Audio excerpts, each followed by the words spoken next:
আর free fire সৃষ্টি করা Garena company স্থাপিত হয় 2009 সালে। তাদের যাত্রা শুরু হয় সিঙ্গাপুর থেকে। গেরিনার মালিক হচ্ছে ফরেস্ট লি, যিনি একজন অনেক দক্ষ এবং ব্যবসাকে ভালো বোঝার একজন মানুষ। না হলে এই ফ্রি ফায়ার গেমটা হয়তো এতদিনে টিকে থাকতে পারতো না।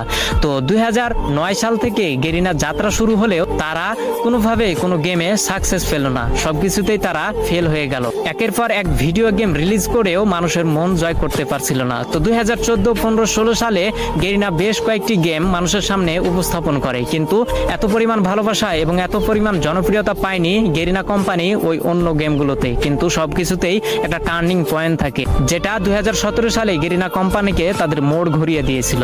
যেহেতু 2017 সালে শুধু পাবজি গেমটাই ব্যাটল রয়্যাল গেম ছিল এবং মানুষের মাঝে উৎপত্তি হয়েছিল একটা বিশেষ গেম হিসেবে, সেহেতু গেরিনা কোম্পানির মালিক ফরেস্ট লি ভাবলো কেননা মোবাইলের জন্য একটা ভালো গেম উপস্থাপন করা যাক বা মানুষের সামনে ছড়িয়ে ফেলা যাক, যার হাত ধরে কয়েকজন টিম নিয়ে এই গেমটাকে তৈরি করার কাজ শুরু করা হলো।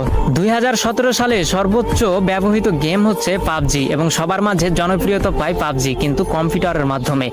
ফোনের মাধ্যমে এই পাবজি গেম এতটা জনপ্রিয়তা পায়নি। সেই সুযোগটাকে কাজে লাগিয়েছে গেরিনার কোম্পানির মালিক ফরেস্ট লি তৎক্ষণাৎ ভেবে উঠলো যে মোবাইলের জন্য একটা গেম তৈরি করা যাক, যে গেমটি অনেক কম দামি ফোনেও যেন সাপোর্ট খায়। তো যার জন্য কয়েকটি টিম গঠন করে গেরিনার কোম্পানি ফরেস্ট লি কাজ করা শুরু করলো। 2017 সালের প্রথম দিকে এই ফ্রি ফায়ারটাকে তৈরি করা শুরু করলেও 23 আগস্ট 2017 সালে এই গেমটাকে পুরো বিশ্বে ছড়িয়ে দেয় গেরিনা কোম্পানির মালিক ফরেস্ট লি, যেটি একটি সিঙ্গাপুর কোম্পানি এবং সিঙ্গাপুর থেকে এর হেডকোয়ার্টার এবং পুরো গেমটাকেই পরিচালনা করা হয়। তো 2017 সালে যখন সাধারণ মানুষ সাধারণ ফোনে এই গেমটাকে খেলতে পারতো, তখন পাবজির জনপ্রিয়তা ধীরে ধীরে কমতে শুরু করলো এবং যেহেতু কম দামি ফোনেও ফ্রি ফায়ার গেমটাকে খেলা যেত, যার জন্য সবাই এই ফ্রি ফায়ার গেমে ঢুকে পড়লো। তার দেখা দেখি পাবজিও 1 বছর পরে তাদের মোবাইল ভার্সন বের করলো, কিন্তু অনেকটা দেরি করে ফেলেছিল পাবজি, কারণ সাধারণ মানুষের মনে এই ফ্রি ফায়ারটা অনেকটাই জায়গা করে নিতে পেরেছিল।